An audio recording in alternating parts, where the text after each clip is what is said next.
Ok, la semaine dernière, je t'avais parlé vite fait que je faisais une routine régulièrement. Je vais te la montrer direct. Donc, en gros, il y a plusieurs exercices que je fais. Je fais pas mal d'isométrie. En premier, je fais une isométrie en pompe en bas du mouvement. Donc là, l'idée, c'est d'avoir un peu de stimulation au niveau des pecs, mais surtout au niveau des tendons. En gros, l'isométrie, c'est intéressant pour améliorer la compliance des tendons. La compliance, en gros, c'est la capacité d'un tendon à se déformer, donc à être plus souple, on va dire. Quand on fait des exercices de force, on a tendance à être explosif, à demander beaucoup de production de force très vite, et les tendons ont tendance à se raidir pour pouvoir transmettre cette force correctement. Mais si jamais un tendon est tout le temps trop raide, bah, il perd du coup en compliance et il y a probablement plus de facilité de se blesser sur le tendon en question. Donc étant donné qu'en force, on fait très souvent des mouvements explosifs dans lesquels on veut produire le plus de force possible, mes tendons sont raides, il n'y a pas de problème là-dessus. Par contre, au fur et à mesure du temps, si je ne fais que cet entraînement-là, je vais perdre en souplesse des tendons et donc à leur capacité à encaisser des contraintes et ça peut augmenter mon risque de blessure. Alors est-ce que le simple fait de faire un peu d'isométrie tous les jours m'empêche de me blesser complètement? Non, c'est sûr que non, mais je pense que ça m'aide à tenir sur le moyen long terme. En tout cas, ce que je suis sûr, c'est que je vais pas augmenter mon risque de blessure avec ce genre d'exercice-là. Et c'est tout ce qui m'intéresse. Si je peux prendre 1%, 2% de plus en me disant, ok, je peux potentiellement améliorer ma capacité à tanker du travail et donc à limiter mon risque de blessure, je prends. Ça demande pas beaucoup d'efforts, ça demande pas énormément de temps, et s'il y a un petit bénéfice, je prends. J'ai un exo où je fais une extension lombaire, donc je crois que ça s'appelle le Superman. En gros, je lève les jambes, je lève les bras. Ça demande de l'extension au niveau thoracique, lombaire, contraction au niveau des fessiers en fin d'amplitude aussi. Vu que je lève les bras, ça demande un petit peu de travail au niveau des épaules. Et ça, depuis que je le fais, j'ai l'impression d'avoir moins de douleur en extension au niveau du dos.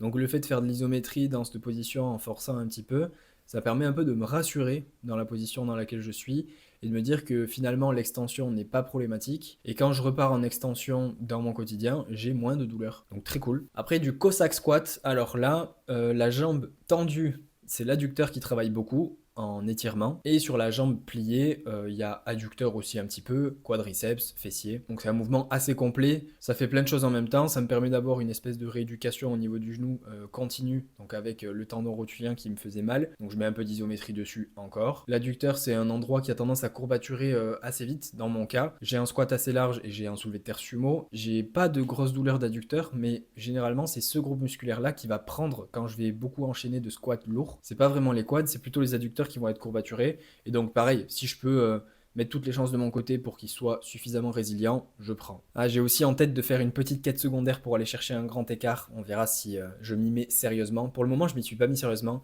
mais j'ai envie de m'y mettre d'ici peu. Peut-être après les France, je me mettrai sérieusement à faire ça. Ensuite, je me mets un peu en mode pike push-ups, donc des pompes pour les épaules. Donc là, c'est bien plus compliqué que des pompes, on est d'accord. Ça demande pas mal de contraintes au niveau des épaules, donc deltoïde antérieur, triceps. J'ai quelques douleurs au coude droit en ce moment, donc l'isométrie avec cet angle-là ne me fait pas mal, mais peut me faire du bien au fur et à mesure du temps où je pratique cet exo. Ensuite, isométrie en fente. Là, pareil, je fais 30 secondes de chaque côté. Sur la jambe avant, pareil, quadriceps, fessier, qui travaille bien comme il faut, adducteur aussi un petit peu quand même.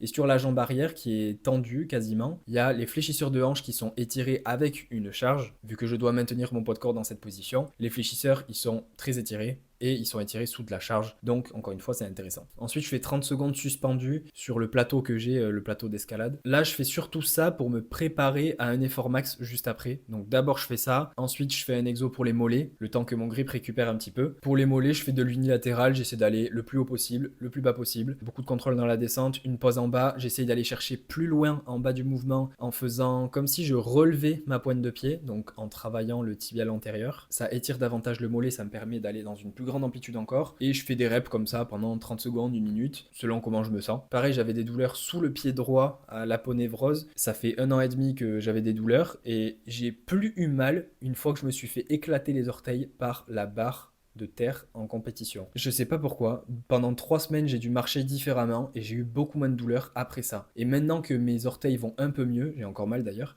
mais ils vont un peu mieux, bah, je recommence à avoir des douleurs sous la ponévrose. Je sais pas pourquoi, je trouve ça abusé. Pendant 1 an et quelques, il y a eu des périodes où je m'en suis pas du tout occupé, des périodes où j'ai fait une vraie rééducation du pied, ça s'est pas spécialement amélioré, en tout cas c'est pas parti d'un coup. Et quand je me suis fait exploser le pied, j'ai marché différemment instinctivement pour pas avoir mal aux orteils, et c'est parti au fur et à mesure des semaines. Je trouve ça abusé. Bref, donc les mollets, je le fais surtout parce qu'il faut que je récupère du grip pour faire mon effort max derrière, mais aussi parce que c'est intéressant. J'ai pas beaucoup de dorsiflexion, j'en manque un petit peu je trouve quand même, et sous le pied j'ai des douleurs à droite. J'ai une asymétrie de droite à gauche où le mollet droit est plus faible et plus douloureux généralement. Donc pareil, ça me fait un petit peu de mouvement, un petit peu d'exercice en amplitude complète. C'est pas bien méchant, ça va vite et ça fait du bien. Et dernier truc, c'est un effort maximum avec la serviette. Donc je mets la serviette autour d'une barre, je me suspends à la serviette en serrant le plus fort possible et j'essaie de tenir le plus longtemps possible. Le travail du grip, je le fais pas tous les jours, hein. Je le fais peut-être 2 fois par semaine parce que j'ai 2 fois du terre dans la semaine où je tiens mes barres aussi quand même et l'objectif c'est pas de fracasser mes mains, c'est juste de mettre un petit peu plus de stimulus dessus pour être sûr que je renforce mon grip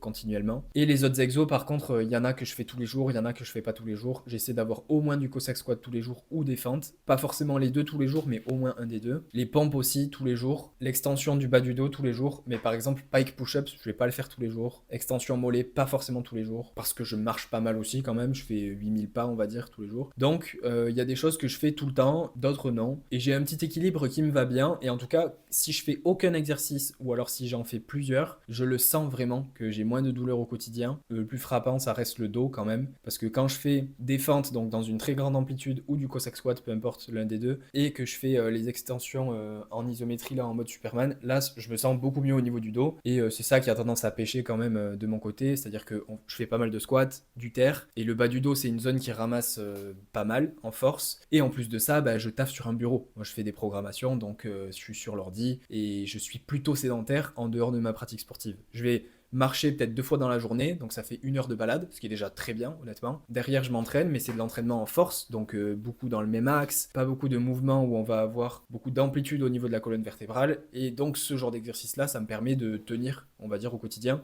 et d'avoir des mouvements où je bouge dans des angles différents. Et même si c'est de l'isométrie et que je vais pas dans beaucoup d'amplitudes, bah, je dois produire de la force dans ces amplitudes-là, et le simple fait de produire de la force dans des amplitudes dans lesquelles t'as pas l'habitude d'aller, c'est une très bonne chose. Ça te permet de conserver certaines amplitudes, voire d'en débloquer, parce que je vais quand même en fin d'amplitude faire de l'isométrie. Et donc voilà, ça reste intéressant pour l'aspect santé globale, on va dire. Donc voilà la petite routine qui me permet de mettre une cerise sur le gâteau. Alors évidemment, la grosse base, c'est bien dormir, bien manger, marcher, être suffisamment actif en dehors de la force, pas full sédentaire. Mais moi, je sens un réel bénéfice avec le fait de rajouter ces exos alors que j'avais déjà tout le reste. Donc, bon, t'en fais ce que tu veux. Si t'as envie d'essayer, t'essayes.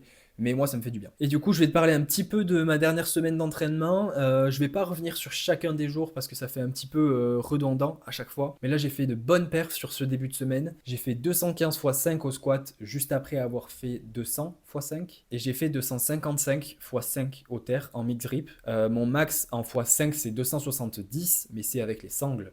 Et c'était sur un jour primaire, alors que là je suis sur un jour secondaire en mix grip. Je suis très content de la perf.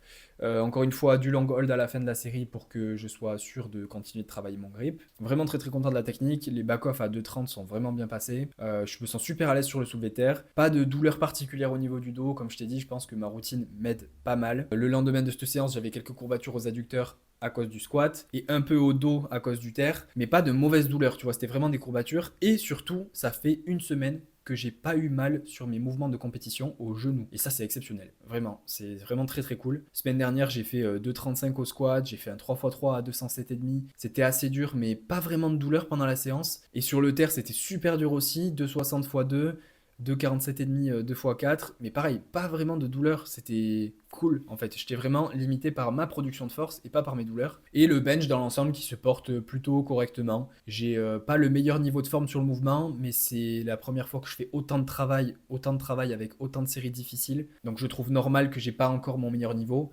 Et à partir du prochain bloc, je commencerai à un petit peu mieux gérer le stress sur le bench et sur le reste d'ailleurs, sur le squat et le terre aussi, pour pouvoir exprimer un petit peu mieux ma force, maintenant qu'on se rapproche de la compétition, et que je sois dans une meilleure dynamique pour performer sur des charges très proches de mon max. Tu vois, parce que là, pour le moment, je construis pas mal avec des charges semi-lourdes, genre 80% de mon max.